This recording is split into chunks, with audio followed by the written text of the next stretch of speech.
Shalom, selamat pagi semuanya, apa kabar? Halo Riverside, apa kabar? Semakin mendekat Natal ya, bajunya semakin baru ya. Dari depan sini saudara ganteng-ganteng, cantik-cantik semuanya. Mungkin ada beberapa yang sudah mulai memakai baju baru, tapi jangan lupa lepas tagnya. Ya.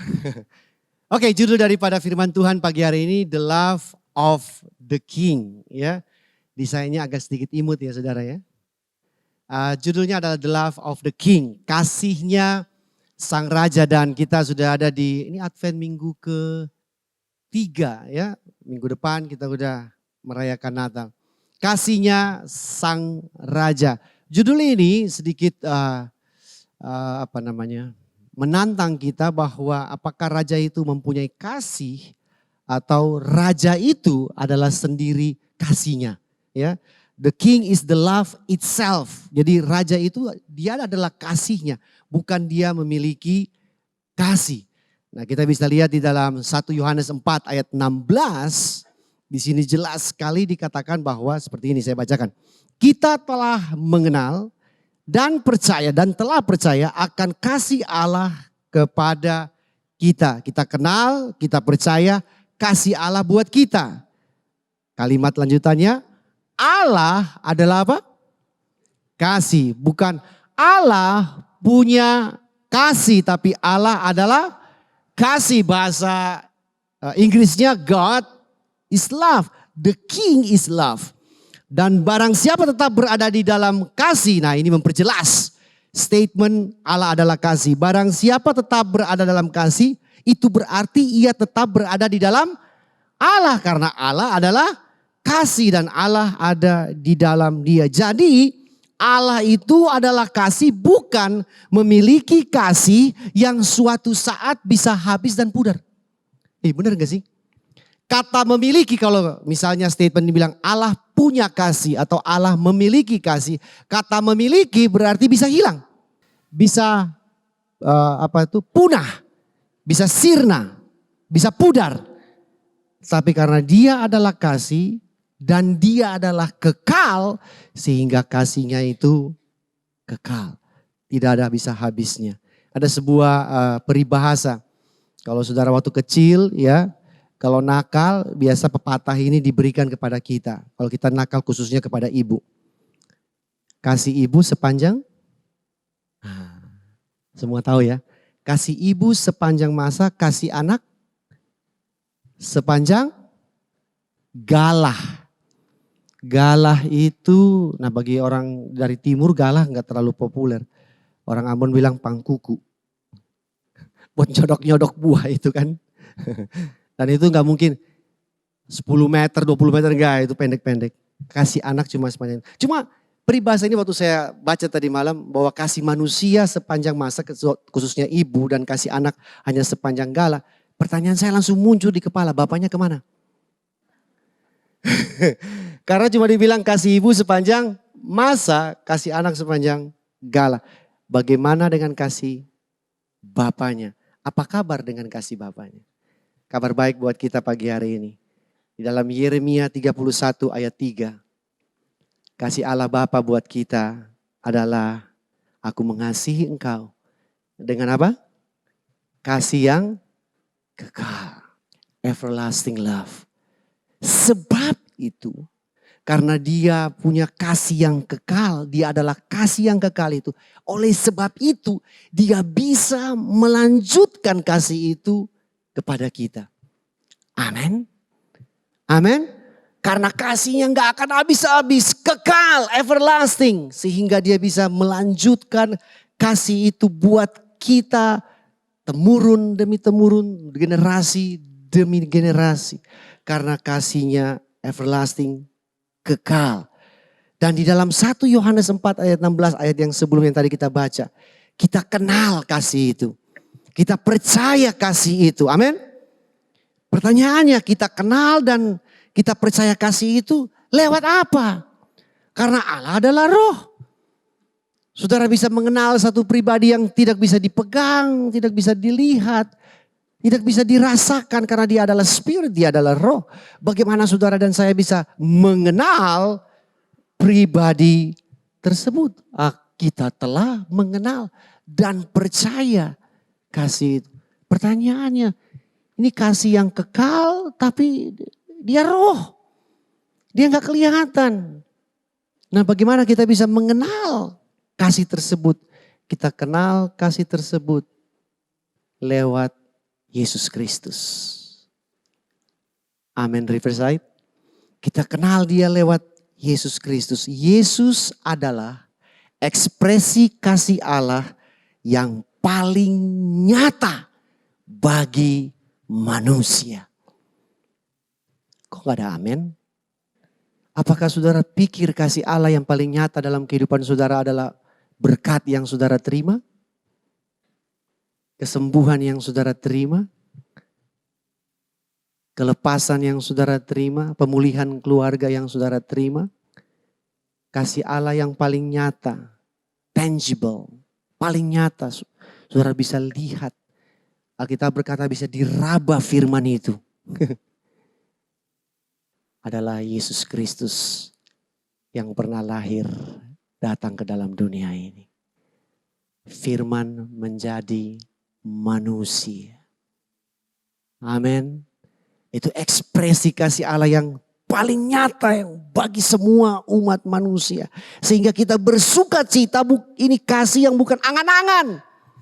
Ini kasih bukan kasih yang imajinatif. Masing-masing pikir sendiri ya, bayangin sendiri, imajinasi sendiri kasih Allah itu. Enggak, ini nyata. Ada saksinya, orang bisa lihat. Dan Yesus adalah ekspresi kasih Allah yang paling nyata dan juga tertinggi dan terbesar bagi kita semua. Amin. Pada masa Advent ini, mari kita renungkan kembali. Ekspresi kasih Allah yang paling tinggi dan terbesar, paling bernilai buat saudara. Bukan berkat-berkat jasmani yang saudara terima. Bukan kesembuhan sakit penyakit yang saudara terima. Tapi ekspresi tertinggi dan terbesar dari kasih Allah buat kehidupan kita adalah Yesus Kristus. Tidak ada yang bisa menggantikan itu dan lebih besar daripada itu. Nah, mari kita lihat di dalam Injil Yohanes 3, ekspresi kasih Allah buat kita semua. Yohanes 3 ayat 14 sampai ayatnya yang ke-18. Kasih Allah yang diekspresikan di dalam bacaan ini. Saya bacakan buat Bapak Ibu semua.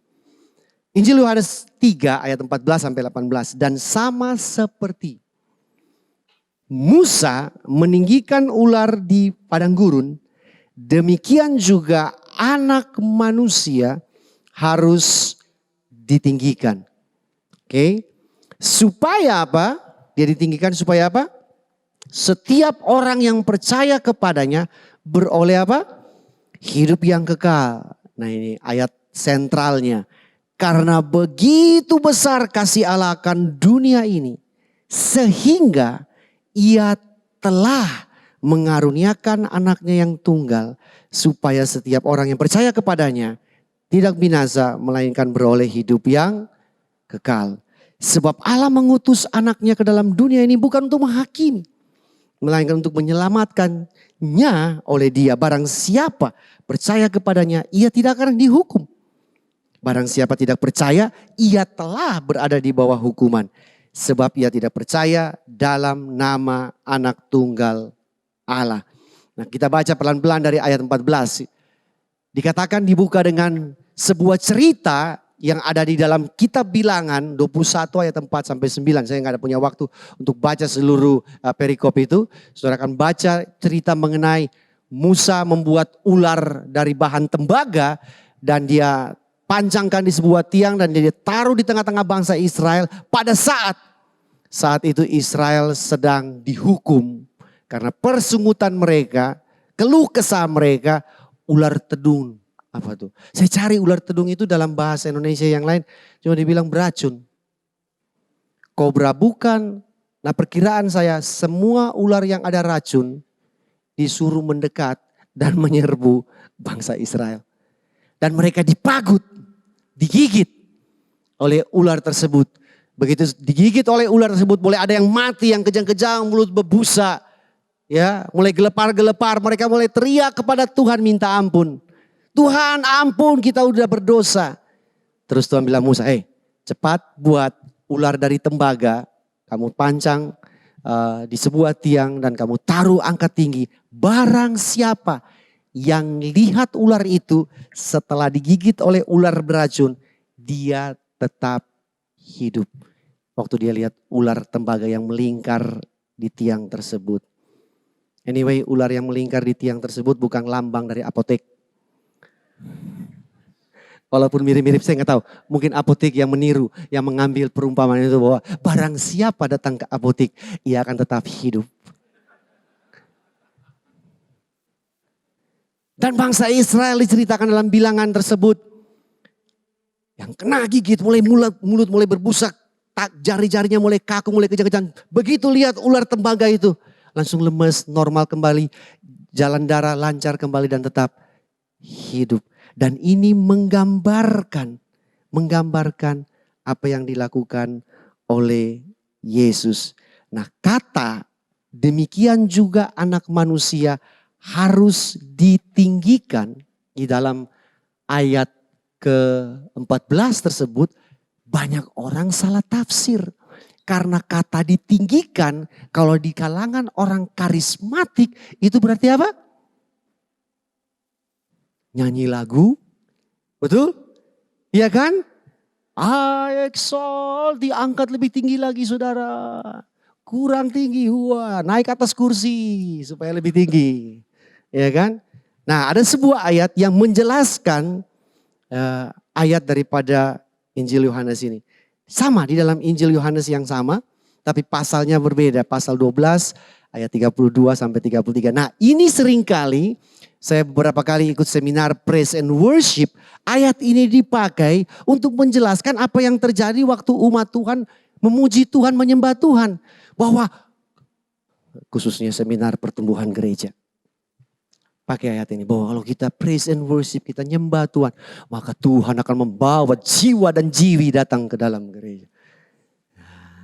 Ya kan? Tapi kita baca ayat ini baik-baik. Dan aku apabila aku ditinggikan dari bumi, aku akan menarik apa? Semua orang datang kepadaku. Jadi gereja-gereja yang targetnya mau orang banyak, tinggikan Tuhan. Tapi dia gak baca ayat 33. Ini dikatakannya untuk menyatakan bukan 2 lagu lambat, 3 lagu cepat dan 1 lagu lambat. Tapi menyatakan bagaimana caranya ia akan mati. Yang tadi kita baca dalam Yohanes sebelumnya. Seperti Musa meninggikan ular tembaga tersebut. Barang siapa lihat waktu kena racun tetap hidup.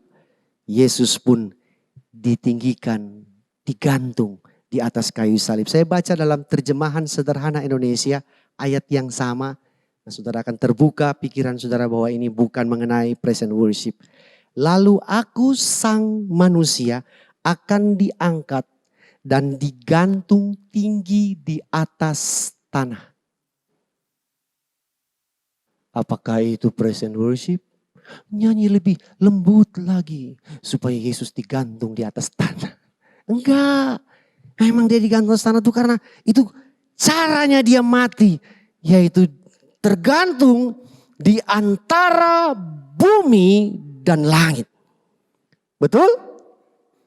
Tidak kena bumi dan juga tidak ke langit. Artinya apa? Manusia menolak dia. Dan Bapa di sorga juga memalingkan wajahnya terhadap dia. Istilah kasarnya bumi tolak, sorga juga tolak. Dia ada di tengah-tengah. Kenapa dia lakukan hal tersebut? Supaya saudara dan saya memperoleh hidup yang kekal. Ayat ke-15. Amin. Jesus harus hanging on the tree between antara earth and heavens. Antara supaya saudara dan saya bisa dari bumi dapat akses ke sorga. Ada amin Riverside? Sehingga kita bisa memperoleh hidup yang kekal. Pada zaman Musa, waktu Musa buat ular tembaga tersebut di dalam Bilangan 21 ayat 9 dikatakan begini. Maka jika seseorang dipagut oleh ular, ia memandang ular tembaga itu, tetaplah ia hidup. Nah, kata hidup di sana adalah hidup secara jasmani. Venom, racun daripada ular itu tidak bereaksi. Selesai. Tetapi luar biasanya yang dilakukan oleh Yesus jauh lebih hebat daripada yang dilakukan oleh Musa dengan ular tembaganya. Kita bukan hanya tetap hidup secara jasmani saja, tapi kita memperoleh hidup yang kekal. Kabar baik buat Riverside pagi hari ini. Amin. Bukan hanya kita, umurnya sampai 70, 80 kata kitab Mazmur. Tapi hidup yang kekal. Nah, mari kita lihat ayat sentralnya di ayat 16. Karena begitu besar apa? Kasih Allah akan dunia ini sehingga. Ada dua kata penting. Karena, sehingga. Betul? Karena kasihnya, sehingga apa? Ia berikan anaknya yang tunggal. Karena kasih Allah, bukan karena dunianya. Riverside. Boleh saya ajak saudara berpikir? Apakah terlalu pagi untuk berpikir? Enggak, ada kata pendeta bilang begini, kalau ke gereja jangan bawa hati saja, tolong bawa otak juga. Karena firman Tuhan engage with your mind, dengan pikiran saudara. Saudara perhatikan baik, dia karuniakan anaknya yang tunggal bukan gara-gara dunia itu, bukan. Tetapi gara-gara kasihnya. Saudara paham maksud saya? Sentralnya bukan ada di manusia. Tapi sentralnya, pusatnya ada di kasih Allah. Karena kasihnya, bukan karena manusianya. Yesus lahir di Bethlehem bukan karena baiknya kita, atau menariknya kita, atau cute-nya kita, atau berharganya kita. Tetapi karena kasihnya buat kita. Seringkali saya dengar, saya juga kutip kalimat yang luar biasa. Karena kita berharga, Yesus mati buat kita. Kayaknya terbalik deh. Karena Yesus mati buat saudara, saudara jadi berharga. Halo. Karena kasihnya, bukan karena berharganya saudara. Tetapi karena dia mati buat saudara, saudara dan saya jadi berharga. Value saudara, value-nya Kristus. Harganya Kristus. Saya ada sebuah cerita. Boleh saya bercerita? Tidak boleh pun saya tetap bercerita. Karena kan khotbah, masa khotbah tawar menawar, kan enggak. Satu saat ada seorang anak kecil. Anak ini agak berbeda sedikit dengan anak-anak normal lainnya. Motoriknya tidak bekerja dengan terlalu baik. Ya. Dan ayahnya sayang sama anak ini. Dan satu pagi anak ini bangun, dia ingin bikin breakfast buat ayahnya. Dan dia bangun lebih pagi, dia mau bikin roti bakar buat papanya. Dia bangun, dia cari roti tawarnya, white bread, roti putih itu. Dia masukin di toaster, dia pencet, dia setel waktu lamanya toastingnya, dia pencet, on sudah. Dia siapin bahan-bahan yang lain di dapur. Wah, saudara tahu kalau motoriknya kurang bekerja dengan baik, berantakan semuanya pokoknya. Begitu bunyi ting keluar. Roti yang tadi masuknya putih, keluarnya hitam. Masuknya white bread, keluarnya charcoal bread. Ya. Deng, hitam. Roti Afrika. Ya. Terus dia kasih keluar, dia taruh di piring, dia cari mentega, mana mentega. Biasa kan papa kalau makan pagi pakai roti itu pakai mentega. Dia sembarangan ambil, dia nggak lihat lagi, dia ambil pokoknya dia bukan ambil mentega, dia ambil minyak goreng beku. Mirip-mirip kuning sama, dia oles di situ. Dia mau bikin roti bakar pakai gula pasir. Dia cari gula mana. Instead of ambil sugar, dia ambil garam. Yesus adalah garam dunia. Jadi dia ambil taruh. Dia gak tahu ini apa pokoknya. Putih, ya kayak pasir, dia taruh di situ ya kan. Sudah dia ambil, papa suka kopi, ya dia ambil kopi, dia ambil gelas, dia cedok kopinya, waduh nggak tahu berapa, mungkin setengah plastik masuk semua kopinya, dia tuang air panas, sama juga. Instead of sugar, he took the salt. Kasih masuk lagi ambil garam, dikocok-kocok, dia taruh di nampan, dia bawa kepada papanya. Dia ketok pintu kamar papanya. Pak, aku buat breakfast. Papanya bangun, surprise. Pertama surprise lihat anaknya dulu kan. Belum lihat yang ada di nampannya. Papa, saya bikin breakfast buat papa. Sini anak baik. Dia taruh di tempat tidur. Papa begitu lihat, oh no. Ini roti kok charcoal tapi. Ya mungkin charcoal, papanya pikiran positif. Papa makan dong. Ya, dimakan dong papa. Papanya ambil rotinya. Papanya gigit. Gigitan pertama sungguh menggoda. Gitu masuk bapaknya kunyah, bapaknya ekspresinya langsung berubah. Dengan kasih karunia Allah. Bapaknya mencoba mengunyah dan menelan makanan tersebut. Papa kayaknya keselak ya. Minum kopinya papa. Jangan sampai keselak. Papanya pikir, sudahlah. Minum kopi aja sudah. Begitu minum kopi. Kena lagi. Jebakan Batman yang kedua. Udah dalam keadaan seperti itu anaknya tanya. Papa, enak gak? Enak gak papa? Dan papanya bilang apa? Anak kurang ajar.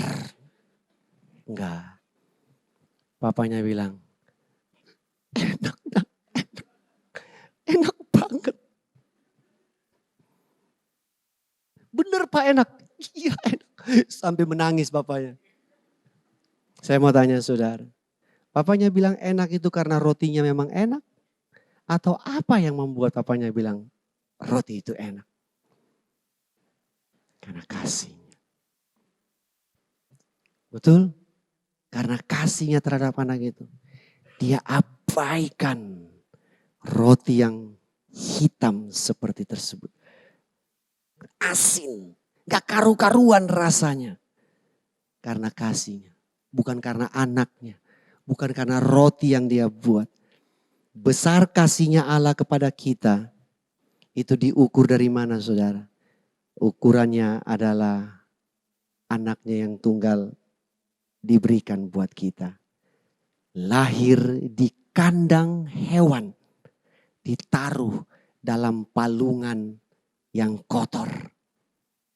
Betul? Karena kasihnya yang besar itu buat saudara dan saya. Bukan karena hebatnya kita, menariknya kita. Karena cute-nya kita udah buat sarapan. Bukan. Karena kasihnya yang besar itu. Sehingga dia berikan sebuah gift, pemberian yang sangat luar biasa. Anaknya itu sendiri. Lahir di kandang, taruh di palungan yang kotor. Bagi Bapak Ibu yang belum tahu palungan itu apa. Palungan adalah wadah untuk menaruh makanannya hewan. Oke. Saya mau tegaskan. Saudara habis makan, piring sendok dicuci. Hewan habis makan, piringnya tidak dicuci. Benar gak sih? Sehingga wadah itu wadah yang kotor. Yang jijik. Yang bau. Yang gak karu-karuan bentuknya. Karena buat makan hewan. Dan wadah atau palungan itu. Di dalamnya ada bayi. Raja yang mulia. Yang kudus. Yang sangat berharga. Waktu saya renungkan ini saya langsung timbul sebuah kata. Ini palungan hoki namanya. Bener gak sih? Palungan ini palungan yang paling hoki di dunia. Kenapa? Karena hanya palungan yang kotor, yang jijik dan bau. Di dalamnya ditaruh juru selamat. Raja segala raja. Semua Natal di setiap gereja. Hari ini dan nanti minggu depan juga kita rayakan Natal. Kata palungan pasti disebut. Benar gak sih? Kandang pasti disebut. Kenapa kandang dan palungan disebut? Karena di dalamnya ada sang juru selamat. Coba kalau Yesus lahir di rumah sakit. Apakah kandang dan palungan disebut? Tidak. Rumah sakitnya yang disebut. Dan palungan yang kotor, jijik dan bau ini adalah melambangkan hati saudara dan saya yang kotor, yang bau. Dan Raja, Savior King itu yang menyelamatkan kita itu datang, masuk, tinggal, diam di dalam hati yang kotor itu. Untuk apa? Untuk mengubah hati tersebut. Untuk membersihkan hati tersebut. Raja ini beda sama raja yang lain. Kalau raja yang lain mau datang di satu tempat, semua tempat harus steril. Benar gak sih? Betul? Ya? Kalau satu raja mau datang, satu tempat mesti disteril. Mesti bersih. Tapi raja ini berbeda. Dia datang di tempat yang paling hina, paling kotor. Karena memang dia datang untuk membersihkan, memulihkan, merestorasi tempat itu. Bukan dia suruh bersihkan dulu, baru saya datang. Tapi dia datang untuk membersihkan, memulihkan, untuk menyelamatkan tempat itu. Kita tidak akan pernah tahu seberapa berharga pemberian seseorang hanya jikalau kita menyadari keadaan diri kita sebagai sang penerima. Benar gak sih Bapak Ibu? Kita tidak akan pernah tahu pemberian ini berharga atau tidak, mulia atau tidak, bernilai atau tidak, sampai kita menyadari diri kita sendiri sebagai sang penerima. Apa keadaan diri kita? Palungan yang kotor. Amin. Di masa Advent ini dan nanti Natal, jangan kita hanya renungkan, oh puji Tuhan, Yesus lahir, Sang Juru Selamat lahir. Kita bersuka cita. Jangan stop sampai di situ saudara. Jauh lebih dalam saudara renungkan. Dia lahir di dalam palungan yang kotor. Di hati kita, hidup kita yang kotor, yang tidak layak. Yang kotor, yang hina. Dia lahir di situ. Kenapa saya ajak saudara merenungkan itu? Supaya saudara bisa benar-benar mensyukuri. Amin. Bisa memandang bahwa pemberian ini tidak biasa-biasa. Karena kita, palungan yang kotor ini bisa menerima sesuatu yang sangat mulia. Perhiasan saudara di rumah, ibu-ibu pasti tahu. Berlian saudara, emas batangan saudara, ya. Orang bilang LM, LM, LM. Saudara tidak akan taruh di tempat sampah. Betul enggak? Betul. Saudara tidak akan cuma taruh di itu tuh apa? Kotak makanan ini yang dari karton itu, saudara nggak mungkin taruh di situ. Setuju nggak? Saudara akan cari tempat yang pantas, yang aman, yang safe untuk menaruh barang berharga saudara. Amin. Tapi ini beda. Palungan. Sehingga kita renungkan supaya kita bisa bersyukur. Bukan sekedar merayakan Natal dengan pakai baju baru, tukar kado. Baik aja sih tukar kado. Kemarin kita bikin sebuah podcast. Nonton ya. Nanti saudara nonton, lucu. Di podcast itu saya terlintas sesuatu dan saya kasih tahu buat teman-teman yang hadir di situ. Kita seringkali lucu sekali kita tukar kado. Tanpa kita mengerti kenapa kita tukar kado. Saudara rayain ulang tahun siapa? Mundur dikit. Sebelum podcast saya menghadiri pembagian rapot anak saya. Dan gurunya sempat tanya buat murid-murid. Apa arti Christmas? Apa arti Natal buat kalian? Anak kecil dengan ceplas-ceplos langsung ada yang angkat tangan bilang, Jesus birthday. Saya antara ketawa dan saya pikir, ya ada benar juga sih. Ya kan ulang tahunnya Yesus. Tapi nggak tahu ulang tahun yang keberapa ribu. Gitu kan, ulang tahunnya Yesus. Kalau saudara ulang tahun dan dirayakan, tema sentralnya saudara atau kadonya? Halo. Kalau saudara yang ulang tahun nih ya, udah pakai baju, udah mandi lebih pagi, udah pakai parfum. Saudara yang ulang tahun. Tapi yang diundang datang tidak fokus kepada saudara, fokus kepada yang lain. Ih, rumahnya lucu ya. Ih, anjingnya lucu. Ih, sofanya empuk ya. Yang ulang tahun gak disapa, gak diselamatin, gak diajak ngobrol. Padahal dia yang ulang tahun. Saudara datang for that reason. Kamu bawa kado enggak? Aku bawa kado. Tapi yang ulang tahun gak dia apa-apain. Gak disapa, gak diajak ngobrol. Saudara bisa paham maksud saya? Jawaban anak kecil itu bilang, ini ulang tahunnya Yesus. Betul. Tapi pada kenyataannya waktu kita merayakan Natal, fokus kita bukan yang sedang ulang tahun. Kita sibuk dengan diri kita. Halo, arisan bikin tukar kado. Betul, komsel bikin Natal bersama. Ribetnya minta ampun. Ya, kadonya harus harga 100.000. Tidak boleh 99. Itu sampai ribut-ribut tuh di WA tuh. Kan kurang Rp1 saja. Sampai berantem-berantem tuh. Tanpa kita sadar. Ini raya ini siapa? Tema sentralnya siapa?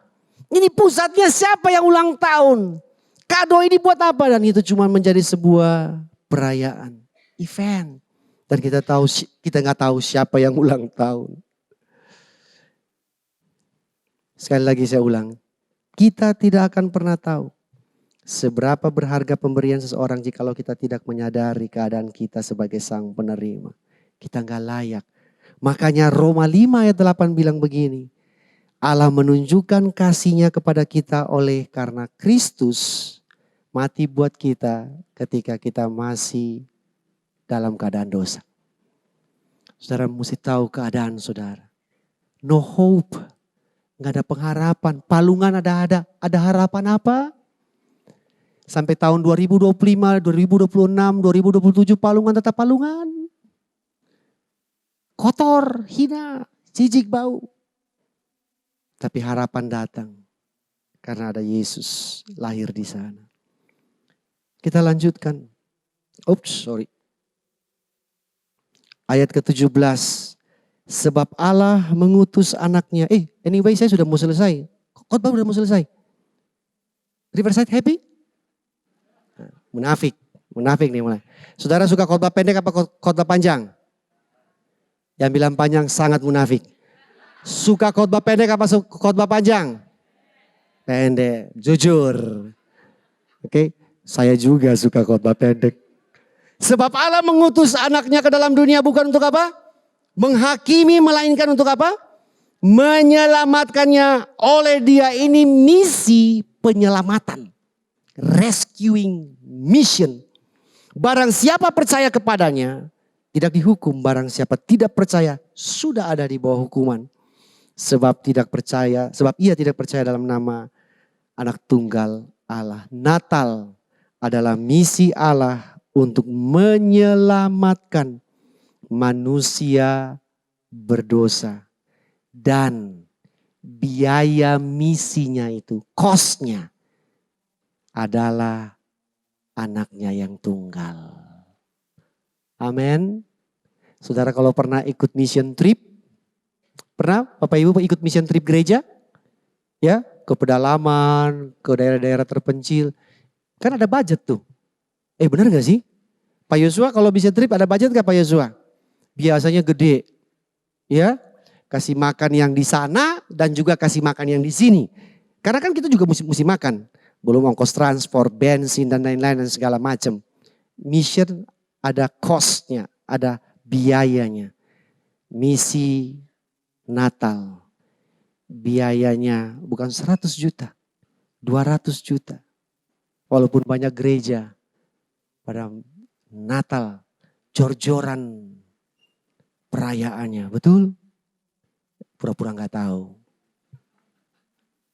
Lighting ditambah, speaker diperbanyak, seragam. Kalau bisa yang ada lampunya kedap-kedip gitu kan. Semua bikin seragam baru. Ada biayanya. Tapi ini biaya di atas segala biaya. Natal biayanya adalah anak tunggal Bapa di sorga.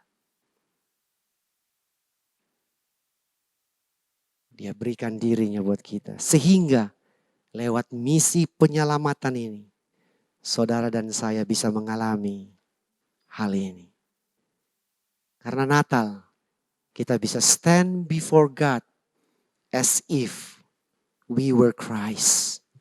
Because Christ stood before God as if He were you. Yang tidak mengerti, artinya kita bisa berdiri di hadapan Allah seakan-akan kita adalah Kristus tanpa cacat dan celah. Karena Kristus sudah terlebih dahulu berdiri di hadapan Allah Bapa. Seakan-akan dia adalah kita, palungan yang kotor, cicik, hina dan bau. Supaya saudara bisa berdiri sekarang di hadapan Allah. Seperti Kristus tanpa cacat dan celah. Amin. Amin Riverside. Terima kasih sudah mendengarkan khotbah saya. Tuhan memberkati kita semua.